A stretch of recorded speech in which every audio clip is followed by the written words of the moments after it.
you are not getting appointments because you are not testing correctly, you do not have the right framework, that's all right though, because I'm about to give you the framework that I use to book 20 calls every single week.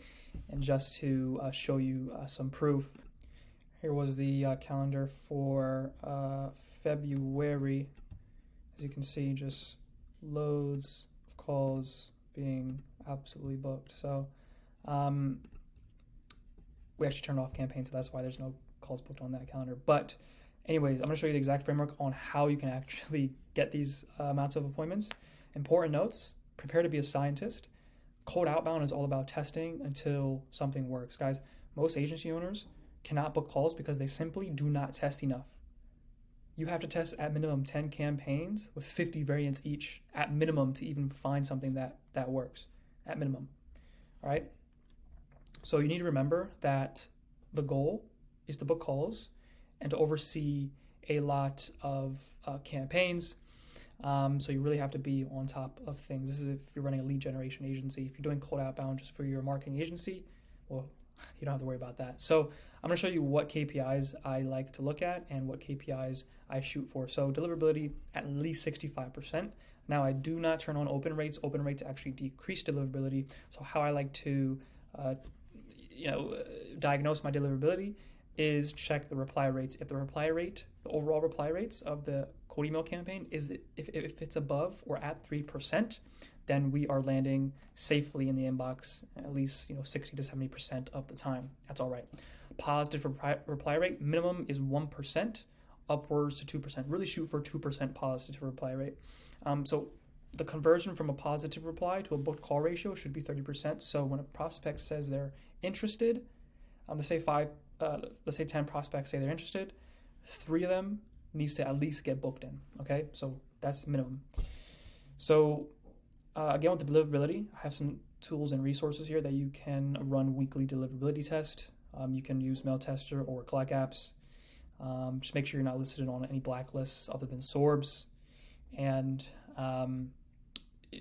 make sure your emails are just landing in the Google Workspace. Sometimes it doesn't land in other inboxes, but just make sure it's landing in Google Workspace, G Suite accounts, because that's the main. Those are usually the main domains you're sending to. So positive reply, make sure to mark positive replies as interested in instantly. If you are using instantly.ai or smartly.ai, just manually mark them as a positive reply so you can see those metrics when you're actually in the campaign itself. And then also always make sure to keep your calls booked in a spreadsheet, or have Zapier have an automatic notification every time a person books in, and you could just tally up at the end of every single month. That's what we do.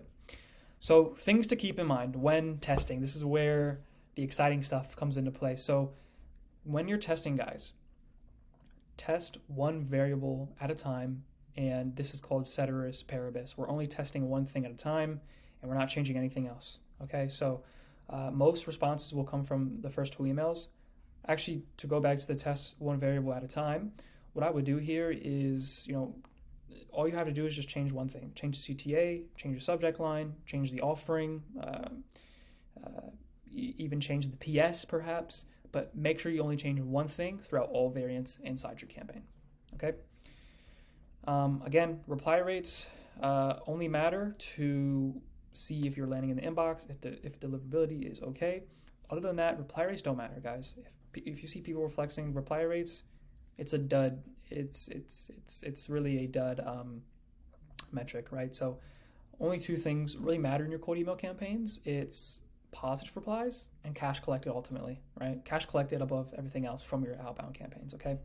So as mentioned, aim for a 2% positive reply rate. And a positive reply is just any reply that enables you to continue the conversation and book a call with the prospect so you can move that forward.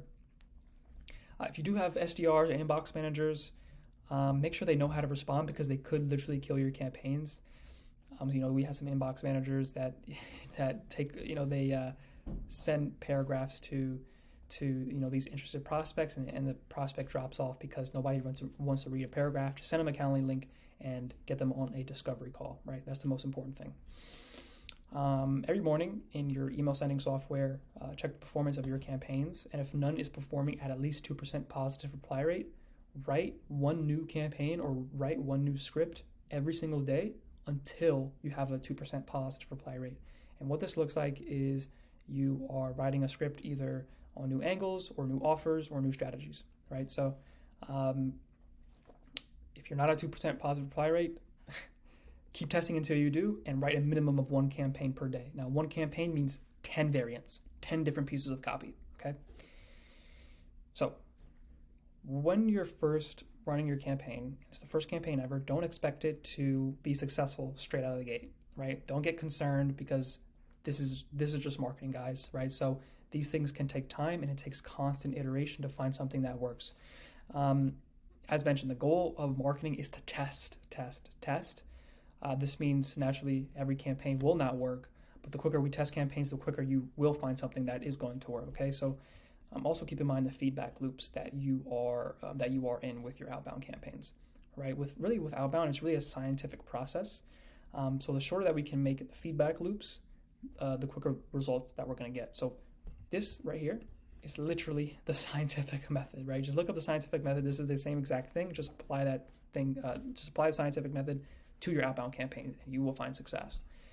So first, test, track the data, analyze the data, improve on that data, test again, and test something new, okay?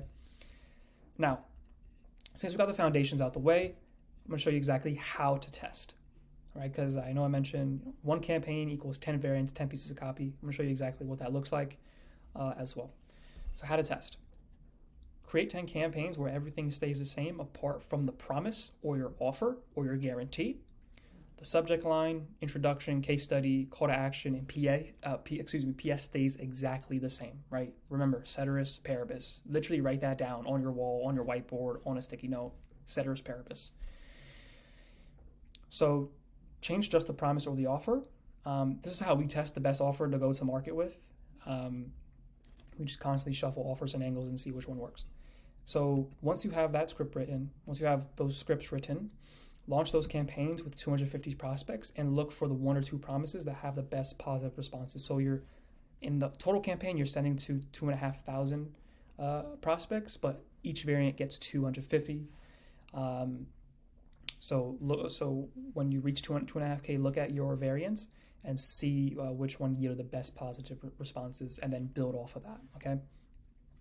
And take these promises and turn them into 10 more campaigns, or 10 more variants, I should say, inside of one campaign. So once you found the promises that are working the best, take those and update your website and sales letter around this, because that is the claim that is resonating with the market the best. So when you put that market resonance out there and on your sales letter, websites, sales assets, things like that, it's going to resonate, and it's going to become a spiderweb sales funnel, which is really, really potent. Now, when to start scaling?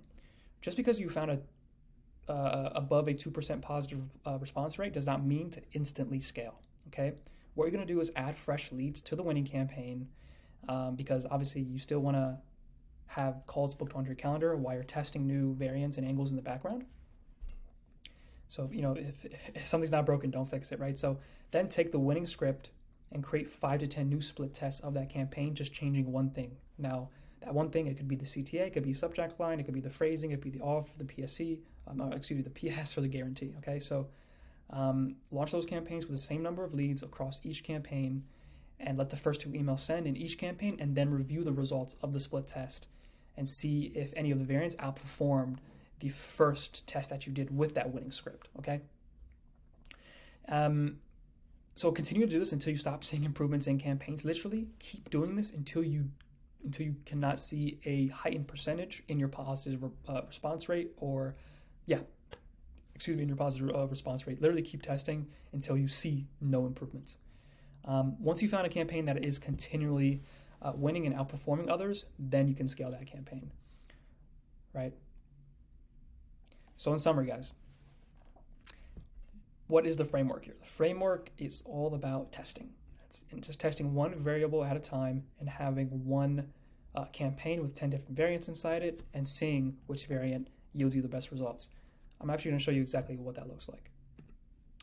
All right, so here is a campaign that has 10 different variants, or not different variants, but slightly nuanced variants. So As you can see, 10 here. Now, I already ran this campaign, so I do have variants that are turned off because I want the winning ones to get in front of more prospects, because obviously more positive responses that way. You really want to turn off variants that are not performing, okay? So right now I only have 3 going out that are proven, and I'm constantly building off those proven scripts. So yeah, this is literally what that looks like, and I usually have a 3 or 4 step campaign sequence. So yeah, that's what that looks like. And to go in the sequences, this is what it looks like in instantly. Just changing one thing. As you can see, everything stays the same except the angle that I have in there. So yeah, hopefully you guys found this valuable, and definitely let me know what kind of videos you want. But if you do want this sort of help and you want to know exactly what to do in your situation, how to actually book calls, get 20 calls a week through testing like this, I should have a link below, and we'll just do a free discovery call to see where you're at, see where we can take you, and develop a marketing strategy from there. All right, cheers.